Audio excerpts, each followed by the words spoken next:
In this lesson, we'll take a look at adding some more specialized materials. So we've looked at some of the basic materials, but there are other materials that will give you more specific looks. Let's say we wanted to add sort of a car paint type of a shader to this.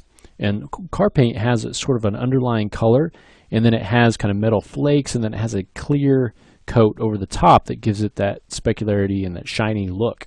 Okay, and you can sort of set that up on your own, but if you want to just add it, here we have the ability to do that. So let's go into our Hypershade, and we're going to this time go to Mental Ray Materials, and right down in the middle you'll see this car paint phenomena right in here. So we'll go ahead and bring that up, and you can see it gives us a little bit of a preview of that. So with the default settings, let's go ahead and start to add this to some of our objects. So we'll add it to the wings. Okay, let's add it to the main fuselage and also the scoops on the side. Let's also add it to the engines. Okay, and then let's add it to the little piece up here coming across there, and let's also add it maybe to this piece. Okay, now right now it just looks sort of red, but let's take a quick render and see what this looks like.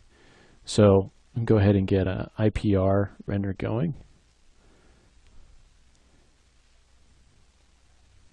And let me actually turn it a little bit. And so we can kind of get a better idea of what it looks like. Now, once you get into the rendering, materials and rendering often go hand in hand with together, because really the materials are reacting to the light, and so if you don't have your final lighting in there, the materials aren't going to look exactly right. So we're kind of just getting a preview. You'll be able to tweak your materials later, but for now you can kind of see that this is really shiny. We've got that shiny glossy coat over the top, and then we have the color underneath. And if we move in closer and do a render, you can kind of start to see the little flakes in there. And so if we open up our car paint, you can see that we have a number of options here. We have a base color, we have a lit color, okay, and then we have options for specularity, and then also the flakes, the little metal flakes underneath, and then for the actual reflection. Okay, so we're not going to go through all of these options, but I do want to just show you how you can change some of the basic attributes of this and how of some of the other interesting materials that we can create. So the base color here is going to be pretty much just the basic color. Okay, let's go ahead and change the lit color, and let's change it to something like green.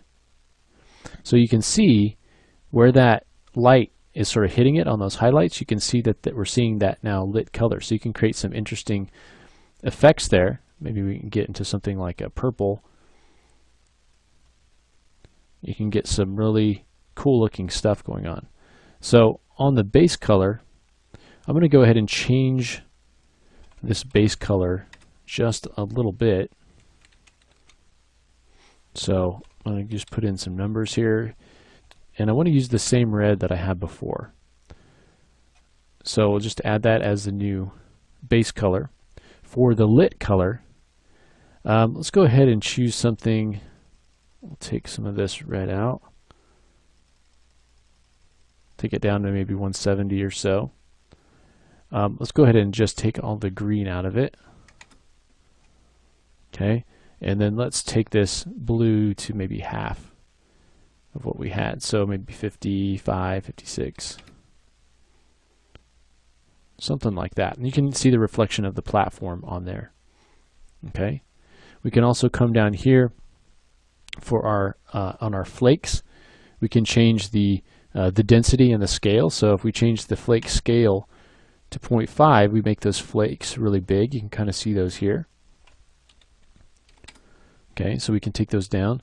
We can also take the flake density up if we want to, pack those flakes closer together, and it's a little bit harder to see further out, but you can modify that, and you can also change the color of the flakes as well.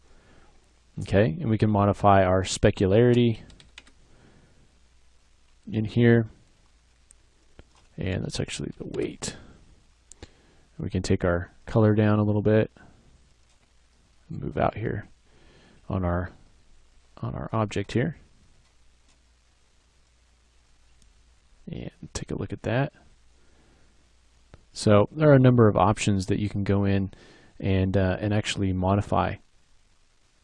Okay, it's getting a little bit hard to see, so I'm actually going to go into the View Camera Attribute Editor, and I'm just going to go into the environment.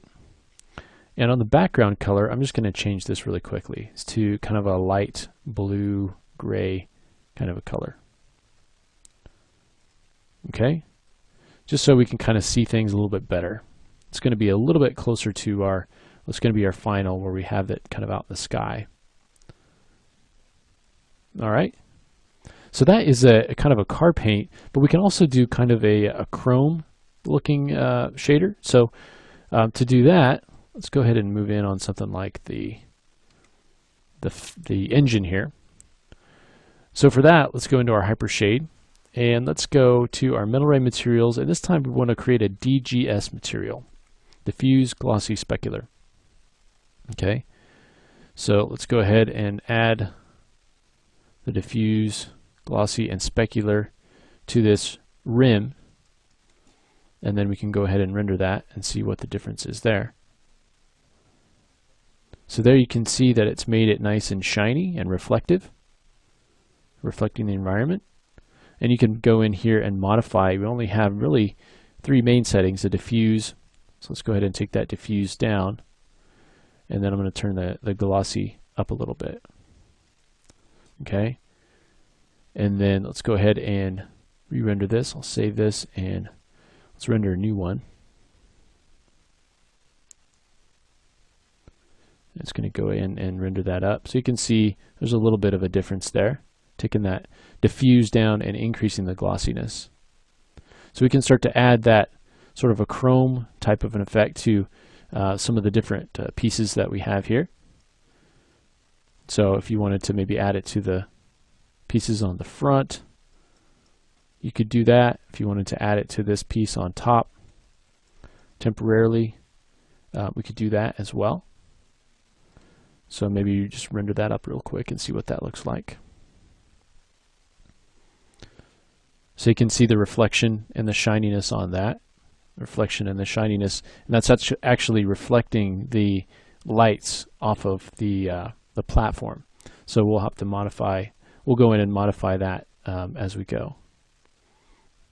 All right, and if you take a look here under our Mental Ray materials, there are a number of different kinds of materials that you can use. If you're working with something like glass, the dielectric is a good material. You've got metallic paint. You've got a number of different options here in your Mental Ray materials, and we have a lot of training on Mental Ray and the Mental Ray materials that you're able to use. So I'd encourage you, if you're interested in getting into the Mental Ray materials and the Mental Ray nodes, we have a whole reference library that you can access, and then we also have training on different recipes that you can create using these materials. Okay, so we're just kind of really scratching the surface slightly here on some of these materials that are available, but you do have some preset options that you can add. You don't have to build everything from scratch. And again, as I said, if you have a specific idea for something that you're trying to create, just do a search on the site and you'll probably find something from one of our courses that will help you kind of achieve the look that you're going for when you're going through your process of adding materials. Okay, so there are those specialized materials that we can add. One of the things that we haven't really touched on is bump. So bump is really interesting, and it's going to really be able to help us to add a lot of detail to our meshes, or to our materials. So let's talk a little bit about bump maps in the next lesson.